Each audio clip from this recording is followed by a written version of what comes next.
Hey, well, I wish I had more pageantry to go along with episode 99. I mean, that's kind of a big number. I'm proud of it.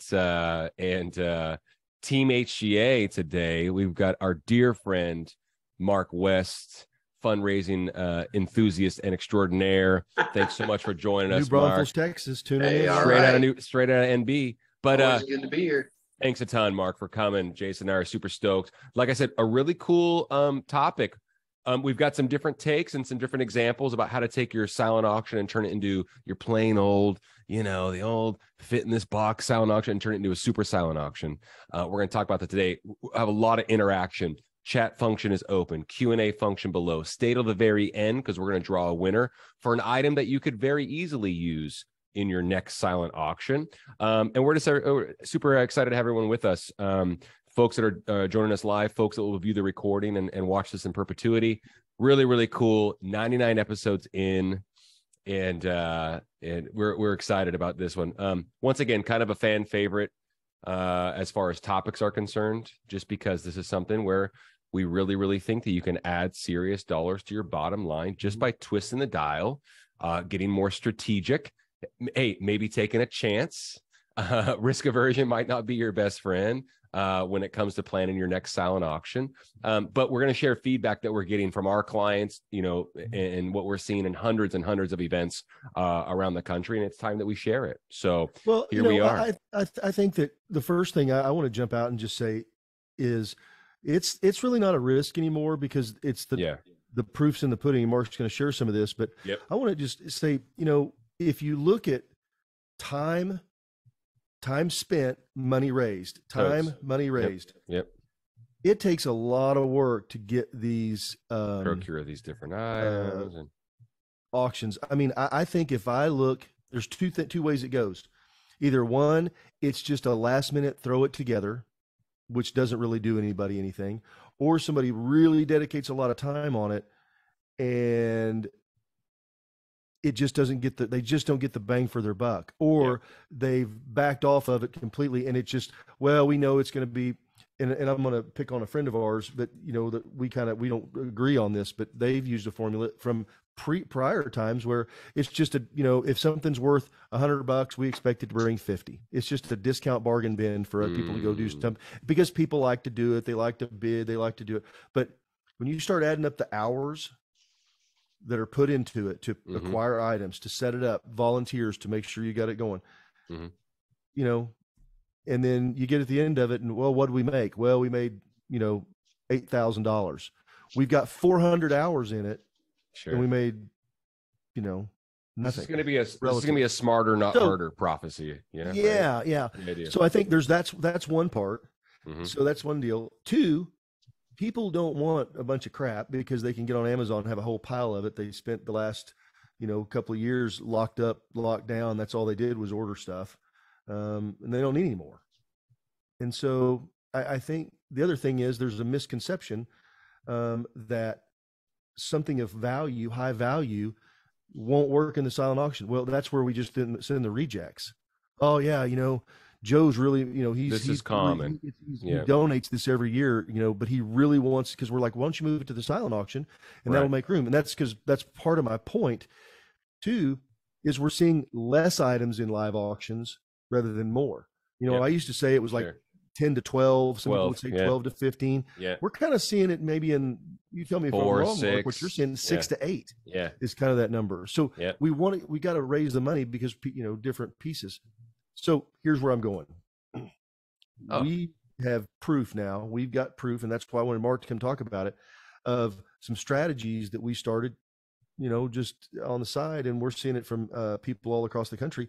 They're taking their silent auction to a whole different place, and it's gone from being the discount bin to being cash cow bin. And so I think Mark, also is the that what you're old, seeing? I was going to say, interject really quick. Like the old thought was a conversation I just had with a fellow the other day. We're going to take a few of the items and put them in the live auction. I said, okay, are you having a silent auction too? Yeah, but for like way less expensive stuff. That's, you know what I mean? That's the ideology. And those are his exact words. Yeah. They think, well, nobody's gonna bid $5,000 or $10,000 in a silent auction. I'm like, but actually, it's the opposite. Yes. There's more people because they have time to think about it. Yeah. They don't have to have that instant deal. And the people that would never raise their Advertise. hand at the auction because they're scared, There are whatever. people like that. Yeah. But they go over there and 100%. look at it, or there's nothing in the live auction they really want, or it's at, Sure. not in their deal. Sure. But they go, wow, I always wanted to go to Iceland. We were planning on going anyway. It's right here. We're just going to buy it right here. You want to buy here? Yeah, sure. Boom, done. Yeah. So, Yeah. Mark, tell me, is that what you're seeing out there? Yes, for sure. The days of just taking anything and everything because it's free.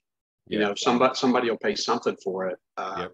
You just can't do that anymore. Yeah. And you're right on the nose talking about the time invested in putting together a silent auction, but something else that a lot of organizations don't think about is so they're renting a venue for their event, and they're factoring in square footage for that silent auction when they're choosing an event, because you've got to have space for the tables, you've got to have space for people to walk around the tables, and that should all be factored in as well.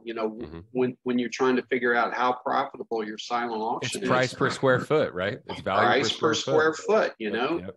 There's I know there's worked with organizations that have huge silent auctions, and if they didn't have a silent auction, or if they cut their silent auction by a third, they could use a smaller venue. They could do something in a smaller space and save some money. So, organizations now are putting a lot of that online. It works great. No paper on the tables, no pens. People are doing everything on their phones, or there is staff there with tablets to assist people to bid. Smart. And we're seeing 30% increase in revenue from events that are doing that. I would suggest that anybody that has any reluctance, and this, I'm going to give you a scenario and tell me, Mark, if this is what you're talking about. I want you to answer this question because I know it comes up. Well, we've got some older people in our event, and they just their technology, they're just really we're really worried that they're not going to be able to get that done. What do you say to that? Well, you'd be surprised. A lot of them are absolutely able to do that, but that's also where you can have bidding assistants with iPads that can help people bid on items and overcome that hurdle. But it's not as big as a hurdle as you think. And I'm going to say this really. I want to be careful how I say this, but somebody who's reluctant to bid, don't let that person that you think. Don't let that person control your event. Yeah, that's not a technology Don't let issue. them control what you're going to do, because you're going to have one or two people when you've got it's a very small percentage. 300 people that do use it. It lets you all over it. It lets you market. We don't know anyone that isn't starting, that we deal with, that isn't starting their silent auction a week ahead of time.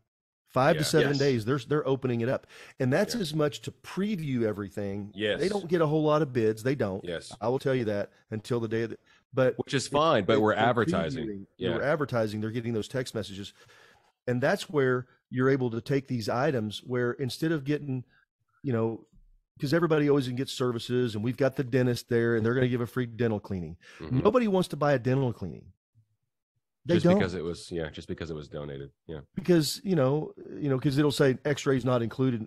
We don't need to recruit them new people. That's not what our mission is. Not to help the dentist get new clients. Our mission is to do whatever it is. And this event is to fund that mission. And that's the thing I want to make sure and tie back to really quick. Well, you said something very important about advertising. Oh, I'm sorry, Jay, you were tying back in. Sorry, I interrupted. But yeah, you were saying something super, super important about advertising that has kind of changed the game for these silent auctions and how profitable they can be. Yeah. So you said something about Iceland, and we're just using our Iceland as it could be any Iceland for that matter. It doesn't have to be consignment. Maybe Iceland didn't make the cut in the live auction, but we're putting it in the silent, right? You're not out anything. If it doesn't sell, it doesn't sell. You don't owe anything. You have to advertise it. Advertising it beforehand is allowing people to get the wheels turning And once again, technology is not the issue. They're seeing it beforehand. They're seeing it on Facebook. They're seeing it on the auction site. Huge benefit to events right now is advertising these higher ticket items, silent auction, live auction too, right? But if you have something that you're just like, the committee's not behind it because it's a little bit higher ticket price and it's a little bit off the beaten path, it's to Portugal, or whatnot. It didn't make the cut for the live auction, even though it might sell there too. We put it in the silent. Yeah, advertise it a week beforehand. And then, of course, folks will already know what to expect when they get there. Cannot emphasize that enough right now, for sure. Yeah, and we're going to talk about a little strategy here, but what I was going to circle back to was advertising, and this is advertising this too. When we're up there doing I'm retired from this, but if I was up there doing a charity auction, and I'm up there I'm doing a fund in need, I am constantly talking about the mission.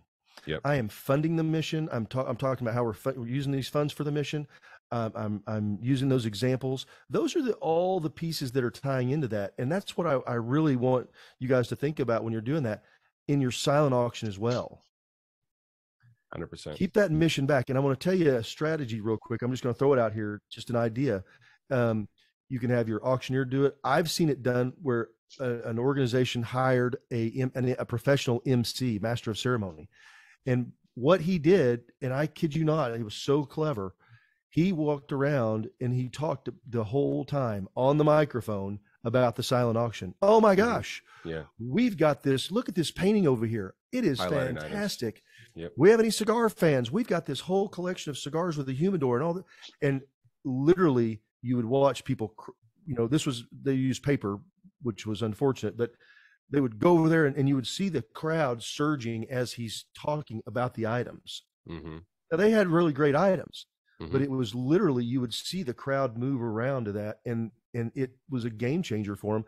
And they pretty much had all the same stuff the year before, brought the MC in. He did, I did the auctioneering, he did the MC.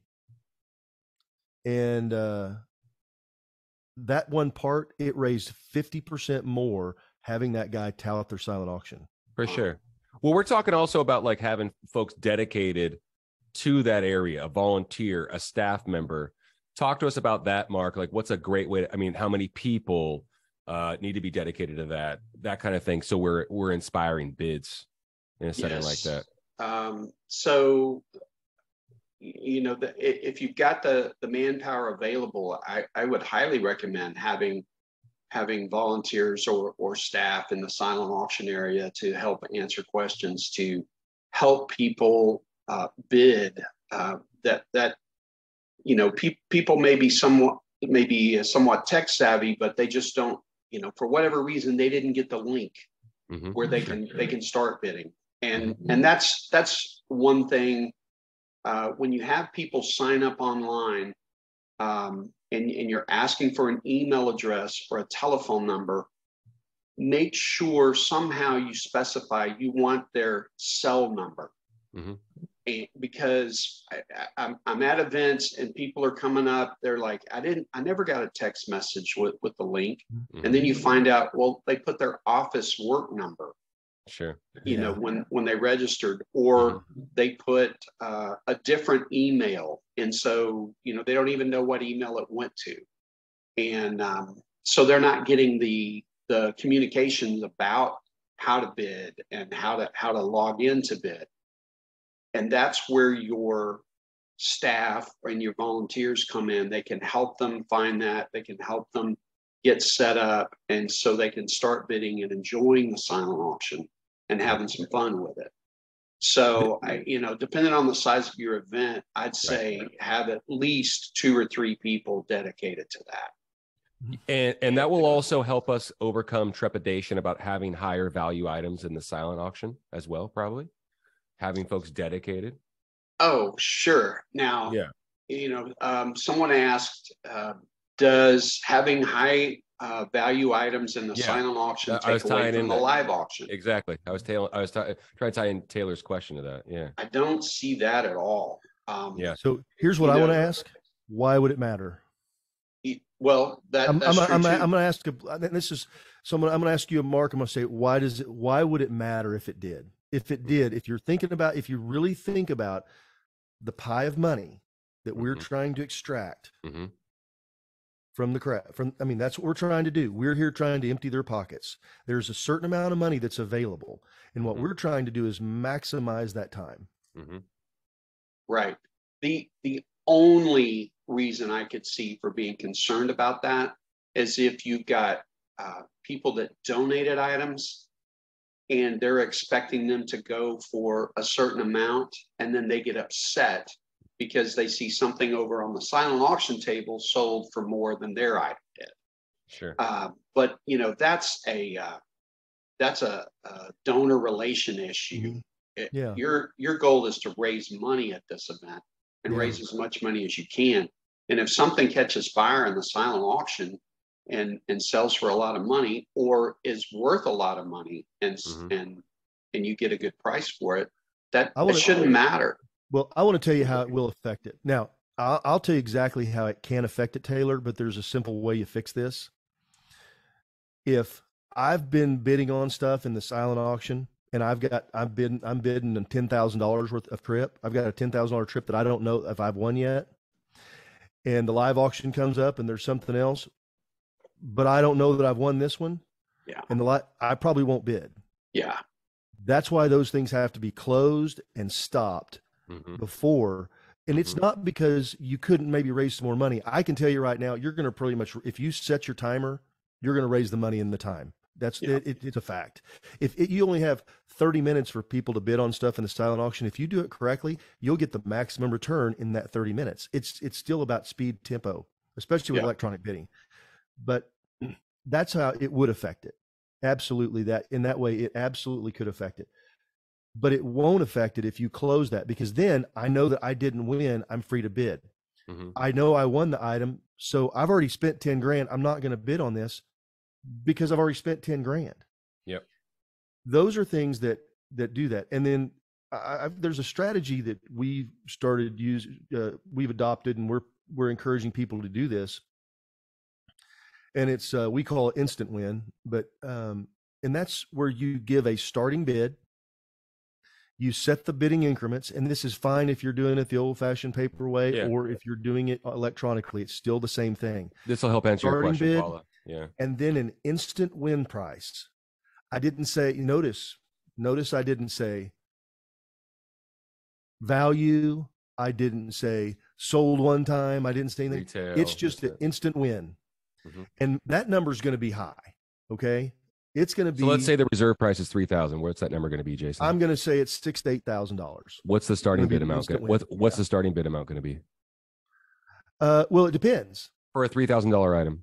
Let's say one of our items. Okay. Yeah. If it's one of our items, we want you to start it at 20% above whatever the cost is. So let's say around $3,600. Paula. Yeah. So it's $3,600, $200 increments, and let it go. Because what it does, there's a perception is they see that number. Yeah. They do. We're not associating it with it, and it's just a number. Okay. Yeah. I could buy it right now for 10 grand or for $6,000 or $8,000, or and you might have people do that before the event. I can just bid $200 more. Yep. See, that's the idea. It's just $200 more. Yep. That's where we do it. Now, if you're just let it, go, and that's how that system will happen. Now, one of the problems that you can have is having too high of bidding increments or too small of bidding increments. Correct. You wouldn't have a $50 bidding increment with an item like that. No, absolutely not. Exactly. And you don't want to have a $500 bidding increment either, because then it that's a lot of money. Now, if it's a $25,000 trip, it may be a $500 increment. $500 would be good. Yeah. Or $1,000, because people only have so many. Now, I personally, it's funny because I have this. It's one of my favorite. I've got a movie poster, a signed movie poster. It was signed by both Robert Redford and Paul Newman. Wow. No, was it Paul Newman? Yes. Yeah. Is it from Sundance Kid? It's a Sundance Kid. Yeah, it's a Sundance Kid. Yeah, I thought it was that one. Okay, cool. I'm using this for an example. This was the old. This is 10, 12 years Butch ago. Cassidy. Yeah, Butch Cassidy. So anyway, we're doing the deal. We ran out of paper. We turned it over. Finally, it got down to the end of the thing, and I said, "I'll tell you what, I'll flip you for it," because he wasn't going to quit. I'll flip you for it, and whoever wins has to pay another $500. That way it was fair. And so we did it, and I won, and I got the poster. But I want to ask you guys a question. In general, people are only going to probably bid 5 or 6 times. I mean, I think, and you may have a better take on that, Mark. I want to ask you a question about stuff like that too. That hopefully that answered Paula's question about starting bids and bid increments, because it sounded like you were talking about a consignment item, Paula, when you say a cost. But even if it's a donated item, sure, you don't want to start at $100. No, you can always, and just so you know, you can always lower it. For sure. You can always lower it, but you can never go back up. And we have questions stacking up, but with that type of situation, let's just say it is a consigned item. Gentlemen, explain how you can sell, especially if you have dedicated staff, especially if the live auction hasn't started yet, especially if you have excitement around an item. Let's say it's consigned and you have 4 bidders and they're all getting up to that $5,000 mark. They're all within a couple $100, and the item costs $2,900, and Paula's illustration, or let's just call it $3,000 reserve price. Can we sell multiples in the silent auction? Something that's underutilized. Absolutely. And that's where your staff, your volunteers are going to come in when that silent auction closes. And let's say you've got, I'll use 3 because it makes the numbers easier. Let's say you've got 3 different people have bid on this item. Yep. Person A put in a bid at $3,500. Person B put in a bid at $3,750, and person C put in a bid at $4,000. Mm-hmm. So what you can do is you can go back and you can offer each one of those people that item. And my suggestion would be to back it down to the middle to $3,750. Get person A to come up a little bit, and then you're going to save person C a little bit, and you can triple your money this way and sell 3 of them. Underutilized practice. Well, here's another thing that you can do. And this is perfectly, there's nothing wrong with this. I sell it to you for $4,000, sold it to Mark for $3,750, and Trevor for $3,500. You're making money, and all you do is find that person who has just got that person who's not afraid to go, kind of knows people, who's your volunteer. Yeah. Go up there, talk to them, and go, hey, Mark, got great news. You bid $3,750 on that trip, and we happen to have another one. If you'll honor your bid at $3,750, we'll sell it to you. Yeah. He's already bid it. It's already made a deal. I mean, he may say no. Go right back to Trevor. You don't have to worry about going back and forth, splitting anything. Live auction is a little different, but in this case, it's the deal, and you just sold 3 of them. Yep. This is a strategy. Now, we're going to talk about just real quick. We've had people, because I want to get to the questions. We've had people that have had no silent auction. They don't even have a silent auction anymore because it just doesn't make any money. Yep. They put a vacation station in. They put 10 trips out here. All 10 of them, they're consigned. They don't, they just consigned. They did the same thing with it. 10 trips, sold every one of them. Sold every one of them. Made, and they averaged between making 50 to 120% on everything. They all sold, and they made a pile of money. And the reason they did it is because they had them there. They had people that had capacity. It was stuff that they wanted. They had no time involved in it other than setting the posters up and having somebody there man it, answer questions. Yep. And they didn't even have, it wasn't even, there was no silent auction other than that. And they made a lot of money off of it. Something like $20,000 net to the bottom line, or it was more, I think it was more than that, but they netted like that they weren't going to get. Because big picture, I mean, it's a big picture thing. We're talking about being creative. We're seeing that more and more. New. So, people are, and once again, big picture. People are tired of seeing the same old junk. Bidding on $200 gift cards, things of that nature. No offense, I'm using that junk term loosely. We've got a lot of questions. So I want to hit the one that came up about consignment stuff. So let me make sure that you're talking, because we're in the consignment world. We believe in consignment. We know it makes a whole lot of money. With Paula's question about trip starts and bidding. So we answered that. Taylor, I'm sorry, Taylor. Okay. Taylor's question. Okay. So Taylor, let me tell you about. We believe in consignment. That's what we do. I mean, this is what, if you didn't know that, we offer trips that people use to raise and make money. We want you to make a lot of money with it. There's specific strategies to use. These aren't just fillers, they're money makers. But we also think that, again, people don't want crap. And there are companies out there, very good companies. We know several that are very reputable. They bring out stuff. They'll set it up. They'll send it to you. All these things, they put it all together.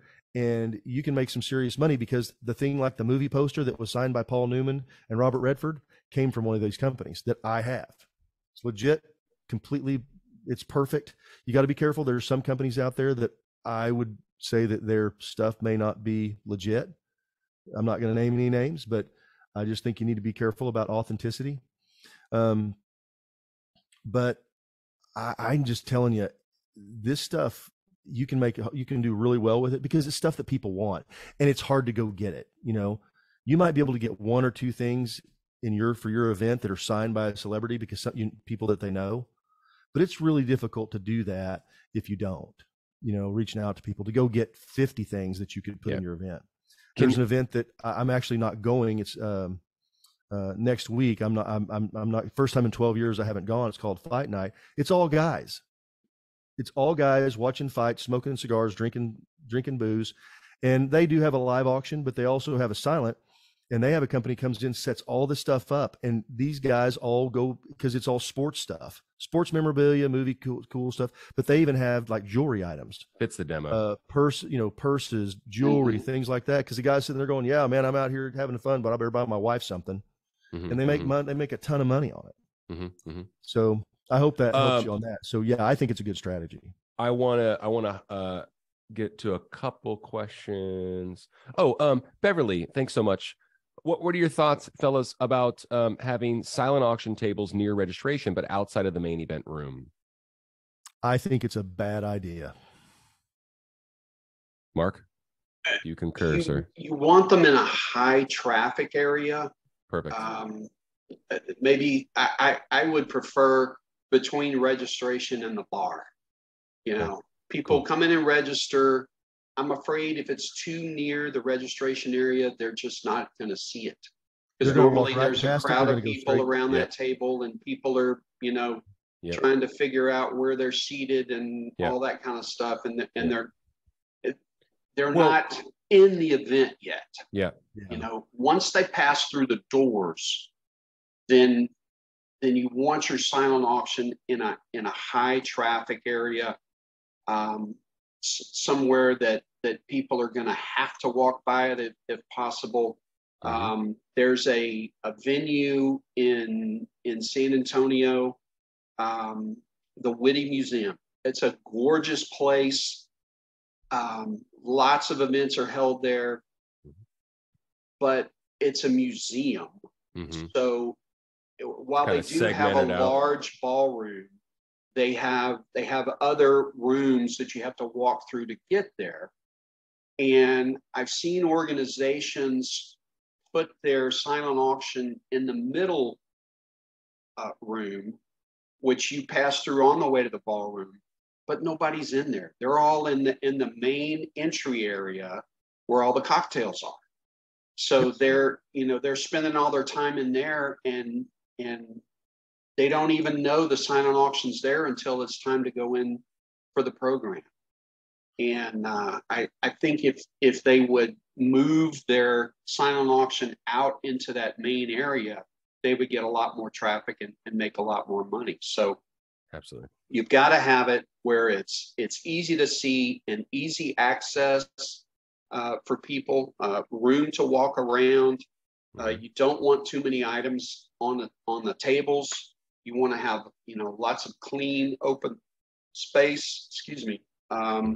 But that's just the way I feel about it. If you really we're trying to promote bidding. We're trying to promote bidding. We want people to bid. Yeah. Yeah. Something that I've seen. This was a really cool deal. There's a place here in Oklahoma City. They've got the main ballroom. They would leave the doors closed to the big hallway where everybody's at with the bars at each end. So everybody's there. And then they opened up the doors across next to it to the silent auction. So that was the only place you could go. So while you're with your drink, if you're not there, you're walking around that area because you're talking and visiting. And then when the silent auction was done, they closed that silent auction, closed the doors, and opened up the doors to the ballroom. Yeah. And so in that case, you have to have it where people are going to see. Very few people are going to go, I really want to go look at the silent auction and see what they've got.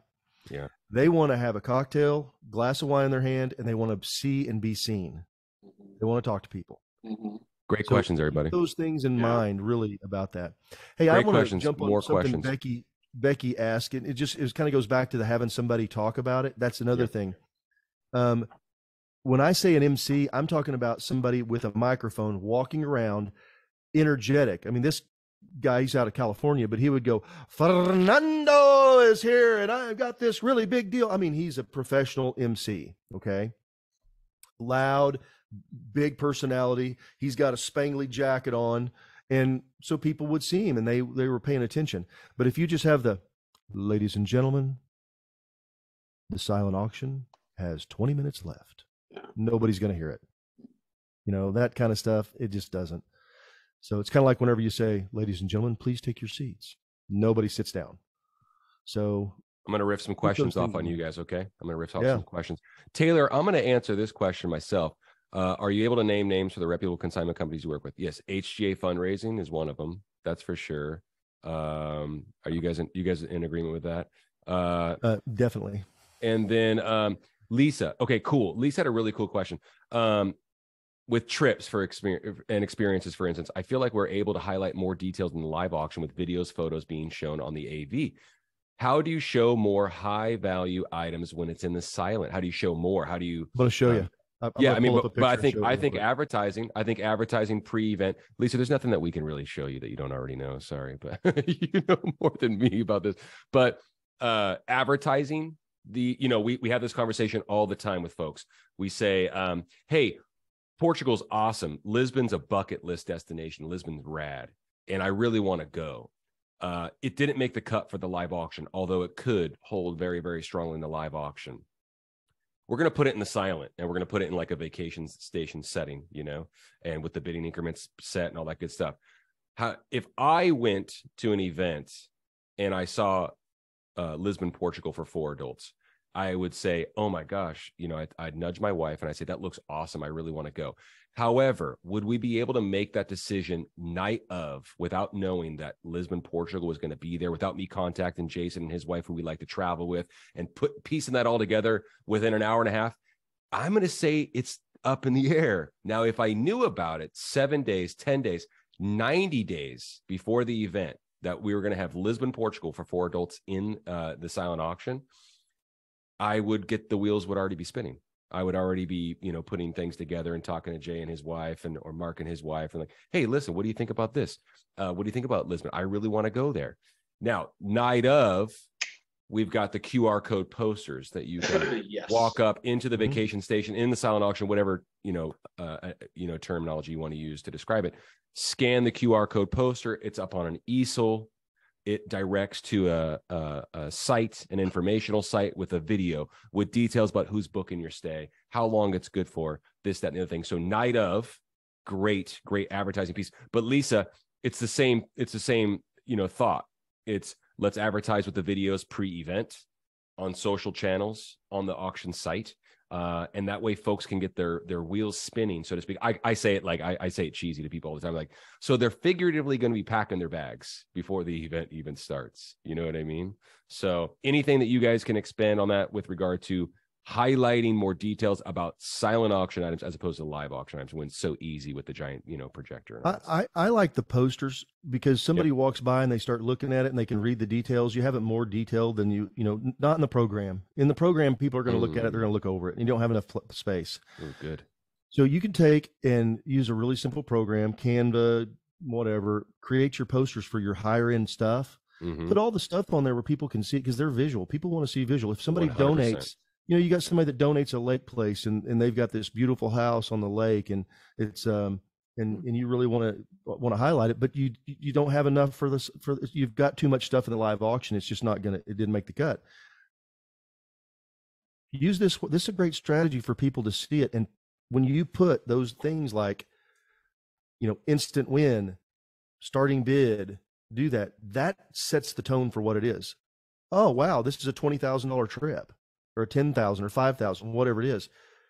And the starting bid's $3,500. Okay, done. I'm in. That's all we're trying to do is get them started. Once they get started, then it's only a game of it pops up, I'm out. Well, I want that. And I just all I have to do is push a button on my phone and I'm all of a sudden back in it, and I push it again and push it in. And next thing I'm at 5,500. Well, I won. Yay. I mean, I just, the psychology of this is that people want, once they bid, they want to keep bidding. Am I wrong, Mark? That's why the auction method works. Yeah. You get caught up. You don't want to lose. You this is what you want to constantly invested. And your mission about what you're talking about, that you're constantly talking about, your MC or your auctioneer or whoever's telling them about it, saying, wow, all these awesome bids are going great. You guys are raising so much money. We're going to be able to do this mission. It's going to be this really great thing. And that gives them permission to go ahead and bid one more time. It's that. For a good cause. Oh, well, I need the write-off. Oh, well, it's a good cause. Oh, well, it's this. And when I say it's a write-off, I don't want to talk about what that, let's not even go there. Yeah. I'm just saying that's what people say, even if they can't write it off because of the values. It's just an excuse to do something they already wanted to do. Sure. Lisa, I want to follow up with another question from Lisa. Thank you, Lisa. This is a great one. How are you able to contact the silent auction bidders during the event to see if they will agree to, X dollar amount if we're selling multiples? A lot of these people we have not met before at an event, and sometimes there's 600 people or more. How would you go about finding them, Mark? So, I can tell you. Mark. This is where your bidding software comes in.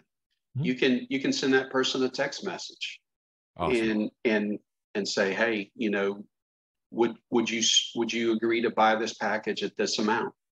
You don't have to even do it that night, although it's better, but you could send them an email or a text message the next day or on Monday and make the same offer.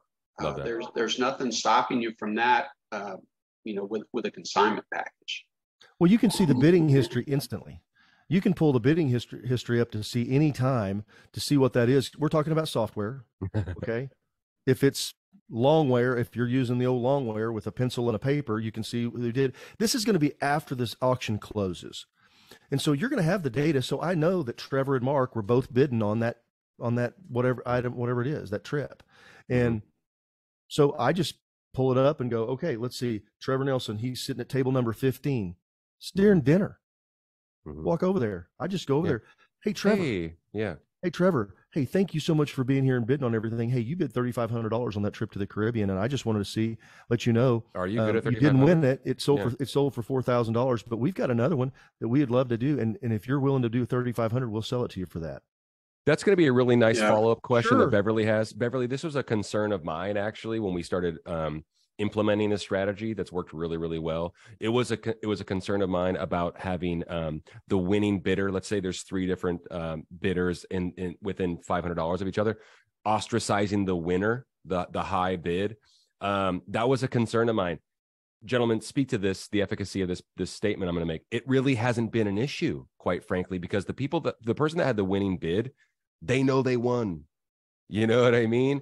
And we have not had any, unless you guys can speak to it, we haven't had any pushback.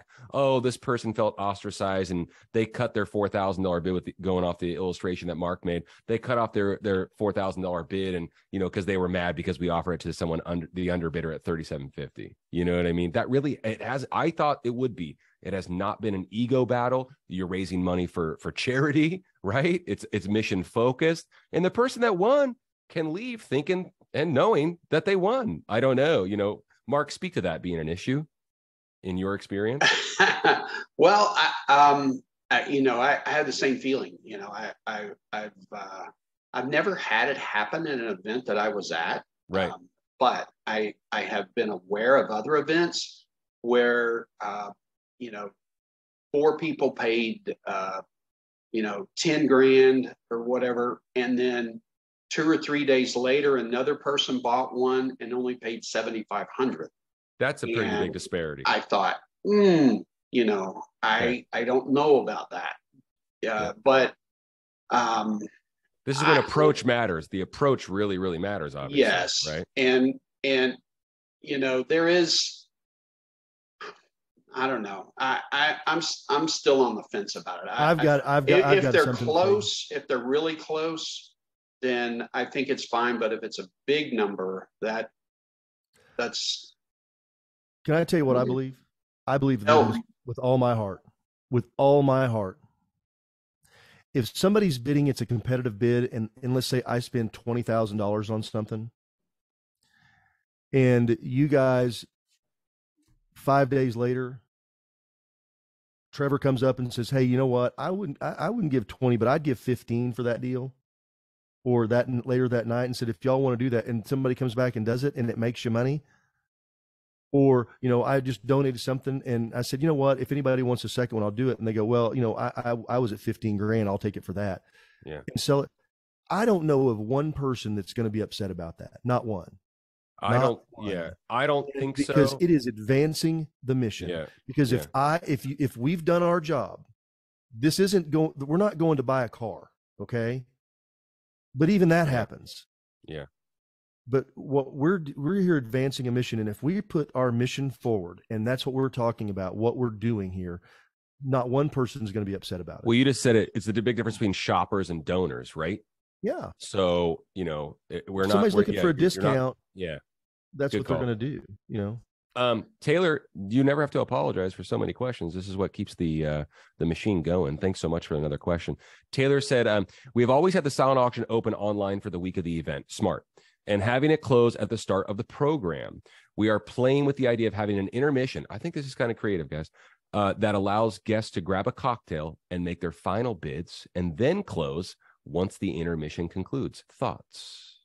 I think it's creative and kind of cool. That's just my opinion. I don't. I'll tell you why. It's back to the same thing. If you have an intermission, people have bids pending. Because if you're taking an intermission, I personally think you keep the pedal to the metal. It takes a lot of energy to get your people get that attention, and if you let that attention go, I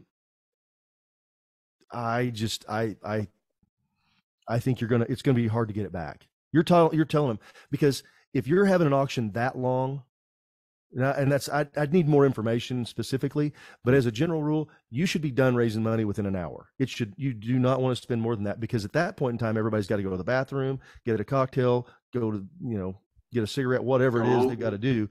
It's hard to hold them for more than that. So if you take a break in that, you may not get them back. Mm-hmm. And if you're selling that many items, you maybe need to pare it down anyway. So my experience and advice is, do not let off the gas.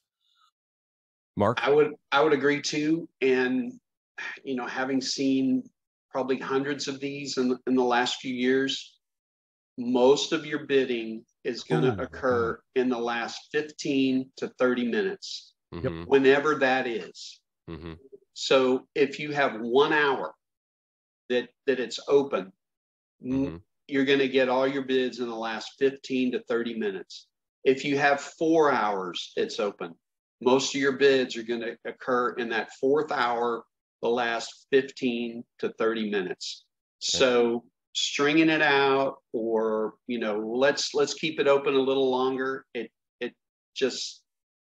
doesn't really make any difference. I don't believe you're going to make more money by taking a break and then coming back, or by extending it. I agree completely. I agree completely. I'm shaking my head this way, but yes, 100%. Mark. Follow-up statement by Taylor. Thought behind it is that we had some feedback that guests felt like they didn't have enough time to make their bids. Guys, prepare yourself. I had over 200 items last year. Yeah. How many people? That's a lot of items. That's a lot of items. And I would say, unless you had 1,000 people at your event, that's more than I would recommend. 700. Yeah. Smarter, not harder, I think, is probably going to be the rule of the day with this one. Smarter, not harder. I would deliberate. Paula had a question about just using consignment, where to start with. I just want to answer this really quick. We recommend you add 20% as the minimum bid. I don't want you to sell something of ours, and we sell a lot of trips and people make a lot of money with them, but I don't want you to sell it if it's $29.95 or $2,900, whatever. Don't sell it for $29. Add 20% to it at least.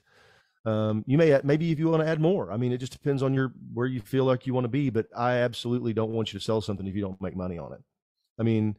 That's the idea, because it's just not going to feel good whenever you go write the check for $2,900 and you didn't make anything. Yeah. You know, and it didn't help the mission. Thanks for the feedback, Becky. If it's by the way, $3,000, I mean, I would mark it up $600, sell it 20%, start it at $3,600, and let it go from there. Absolutely, be deliberate with that. I'm going to say something unpopular about donation. Like, let's just say a nice home, and it's a donation, and you can only sell it once, and maybe you feel pressure to put it in the live auction because maybe it's been there in the past. But then you can get a consignment item that you can raise a considerable, or a couple consignment items that you can raise a considerable amount of money with, more than you can with the donation item. And you decide to be deliberate, maybe shorten the amount of items that lessen the amount of items that you have in the silent, create a super silent auction, for instance, and you put the donation home in the silent auction, and you leave items in the live auction that you can sell multiple times and raise more money with. Any thoughts on that, fellas? Well, for me, it's going to depend on the history of that item. But yes, there are organizations, very common, they'll have the same item donated year after year after year. And eventually everybody that was interested in that item has bought it. Sure. And in that case, I would say move that to the silent auction to make room for something else that you can make more money with. Exactly. Or if you can, turn it into a raffle. That's what I was going to say. Use it as your golden ticket item or something. Cool. There's another revenue enhancer. Yeah, absolutely. Use it as that. I'm going to tell you, if you've got something somebody does, it definitely will bring more money most of the time in the live auction, unless you do some strategy like that. You know, there's things that you could, but we're talking about a silent auction. We're talking about, you know, will it always be the best answer? Maybe not. Maybe in the live auction, because you had a really rocking auctioneer, everything was tuned up, everybody was just perfect, and the thing brings, you know, $45,000. Okay, maybe. And let's just say make it easy number. Say it was a weekend house and it brings 5,000, but in the silent auction it brought 3,500. Is that 1,500? Because I'm telling you, there's a lot of subjectivity in the live auction. Just because you think it's going to be better in the live doesn't necessarily mean it's going to be better. And it takes a lot of that stuff. A lot of those things come into play. You know, do I have a rockin' auctioneer, or is he, well, I don't know. You know, we want to set people up for success and do those things. This is a way that it's kind of across the board. It lets you have more high dollar ticket items in there, even if you don't have. Because another thing is about time. You know, you've only got an hour. You have 200 items in the silent auction, and you got 50 in the. I used to do an event. There was like 50 items in the live auction. It was hard. Cool. That was when I was young and stupid and didn't know better. Because I was 30 years ago. We know people are feeling pressure too. We know people that are in these positions are feeling pressure from donors. Mark made a great point. He said that's not an item issue, that's a donor relations issue, having that conversation. I think that's something to really, really, and hey, rip the Band-Aid off early. Have the uncomfortable conversation early. It's like, hey, this is where we're going with our silent auction this year. I know it's a little bit different, but hey, check this out. Donors are consumers, and consumers are pretty savvy these days. So we're not going to throw the weed whacker or the dental exam into the silent auction like we had in 18, 19, and whatever, 20 before COVID. Okay. We're not going to do that this year. We're going a different direction. We're going to raise a ton of money, you know, but we know that people are feeling pressure and change can be difficult. We totally get that. People are averse to change. People are averse to, you can call it risk. I'm calling it creativity, just getting more creative and more deliberate with the approach is what we're talking about. But those are okay conversations to have. And these are okay changes to make. That's for sure. Get to Shelley's question, please, sir. Please. So, yes. So Shelley asked, I'm trying to get back up here to it. We were talking about possibly lowering the price of an item in the silent. That's a good question. Absolutely. Pardon me. Yeah. Very good question. So hopefully this won't happen very often, but sometimes, you know, you get into the last maybe half hour of your event and you've got an item or a couple of items that no one has bid on. That's when we're talking about reducing the starting bid on that. Mm-hmm. I would hope that your MC or your auctioneer has been highlighting that item prior to that, trying to create an interest in it. But if not, I would rather lower the price and get something for it at that point than let it go unsold. And yes, there may be an impression of reduced value, but I think there's already that, because if there's no bids on it, people don't perceive it as being worth the initial bid. But as auctioneers, we do it in the live auction all the time. All the time. Mm-hmm. Who give 10,000? Who give 5? Well, I got $1,000. Yeah. Sure. Yeah. 1,000, 2, 3, 4, 5, 6, 7, 8, 9, 10, 11, 12, 13, 14, 15,000. Y'all told y'all should have started at 10,000. 15, 16. Yeah. That's how it happens. It's the same thing. Because once I know somebody else bid on it, well, it's got to be worth at least $100 more than that. Somebody else is bidding. Sure. It's just to get things going. And you know what? I mean, now I would never lower the bid on like a trip that's a consigned trip. If you unless you're trying to raise too much money, but at a 20% markup, if it's not going to sell, it's never going to sell. And that's fine. You're not out anything. Don't do that. But you always want to put that minimum bid. But gosh, we're trying to get people to bid and have activity and do things. And there's psychology with once somebody, and Mark will tell you this, you can be sitting in a room auctioning off and it's, 5,000. Who give $1,000? All right, ladies and gentlemen, anybody want to go? Hey, I got $1,000. And all of a sudden 5 hands go up. Yeah. It's like they just want to hear the auctioneer work and see them sweat or something. I don't know. But, you'll see it. And as soon as it starts, here we go, then it takes off. And so, don't let those values change. And that's why I'm saying the instant win back, all we're doing is putting a number up there. That's a psychology number. That's not your minimum bid's $2,900. You put an instant win of $8,000.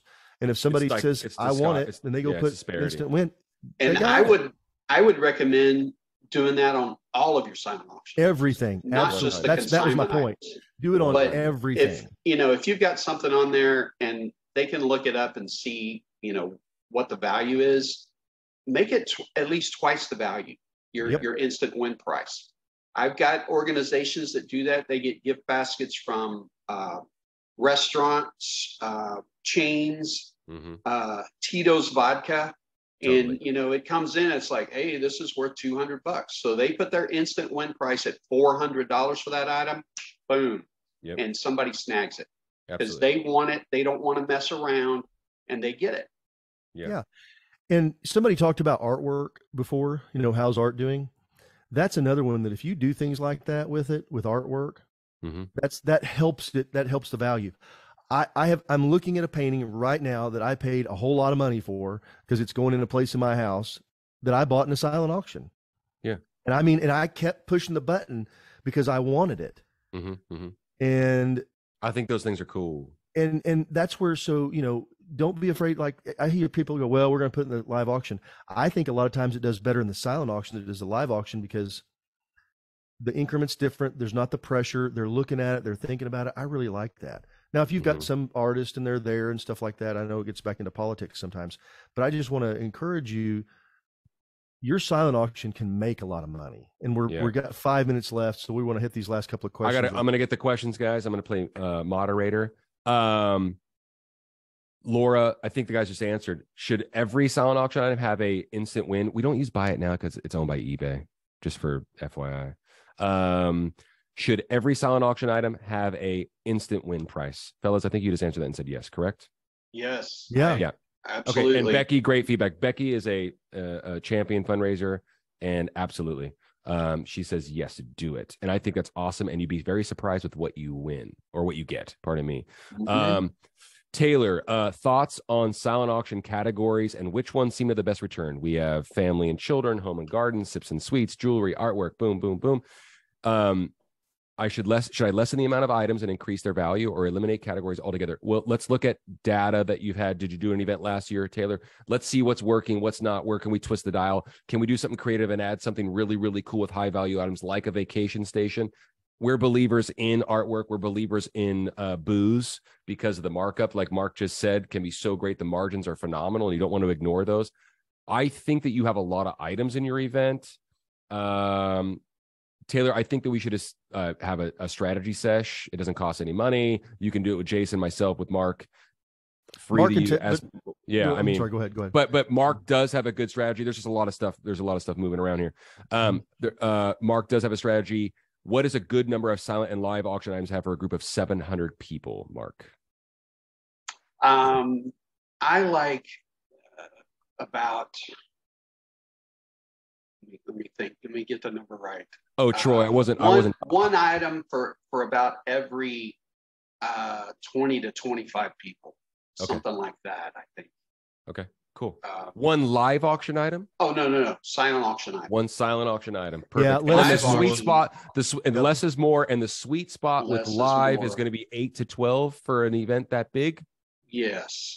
Okay. Yes, I would say so. Yeah, Unless the culture of your event is having 20, 30, 40, 50 live auction items, don't ever do that.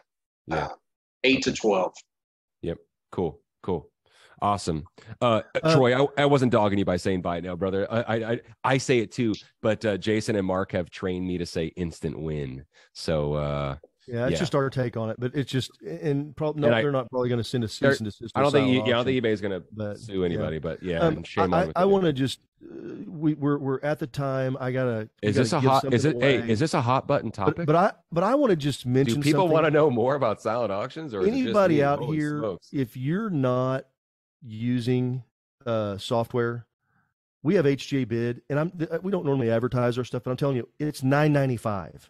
We do that. We upload your items for you, set it up, get your website, show you how to do it, take all the pain and suffering out of it.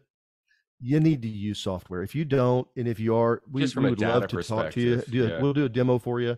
We'll have Morgan set that up and do that. I was going to say this at the beginning of the conversation, fellows, but because we were talking about like demographics and our groups are over 50 and they don't really listen. They had a couple years. We won't name names about what the couple years were called. There was a couple years where folks got really good at using their phone. Tell me I'm wrong. Am I wrong? Well, I'm not wrong. I don't think I'm wrong. You're right. They also became very, very savvy at buying stuff, and they don't want to see that same stuff, we call it junk, on your silent auction table, because they could have it. Jason has said this every week for 99 weeks. They can have it shipped to their door. They can have junk shipped to their door. I can be at an event and order some junk that I saw on a silent auction table and have it at my door by the next morning. Right? That's the reality. So that's why we have to get savvy. That's my take. Oh, thanks, Bev. Thank you. We do make it easy. To expanding on Jason's point, you got to have software, even if it's not HA Bid, you got to have it. But we do all the work for you. That's our claim, and that's our promise, and that's what we do. So we build out the auction site for you. We upload all your items, consigned items, donated items. We do that for you so you can focus on getting the right people in the room, focus on underwriting, focus on sponsorships, focus on ticketing. The software does all that for you as far as transactions are concerned. But Jason, go. We got a winner. Meg Greer. Congratulations. Hey, Meg. All right. Hi, Meg. Woohoo. Right on. Okay. You want a trip that you can use in your next fundraiser? Use at your next silent auction, maybe, Meg. Hey, Bev gave us, Bev, they use HJ Bid. Well, thanks, Bev. Mark, brother, thank you so much for coming on. I think we need to do it again because we've got about 3 hours of content. We have 3 hours of silent auction talk, so I think we should do it again. Hey, any questions y'all have, reach out to Mark at hjfundraising.com, Jason at hjfundraising.com, Trevor at hjfundraising.com. We want to really help you in any way we can. If you got any more questions about silent auctions, how to do stuff with consignment, arrange anything about raising money, we're here. Taylor, we'll reach out. We're happy to help. We want to talk about items with you. Awesome stuff. Much aloha and sunshine in everyone's world today. Enjoy your Thursday afternoon. Absolutely. Thanks, Mr. West. It means a ton, brother. You rock. Always enjoy. Paula, we'll queue up another one here pretty soon. Okay. Thank you. Okay, cool. Right on. She asked about doing it. Said, hey, we need to do another one on this. So we'll see if we can't. Well, we got episode 100 next week. We got episode 100. We got episode 100 next week. Don't miss it. We're going to talk about why you shouldn't have Go ahead. If you got anything good out of this, please share it with your friends. And we'll see you back next week. Episode 100 is going to be about why you shouldn't have 100 items in your silent auction. Yeah, no kidding. See you, everybody. All right, everybody. Thanks, everyone. Take care. Thank Bye-bye. you. Right on.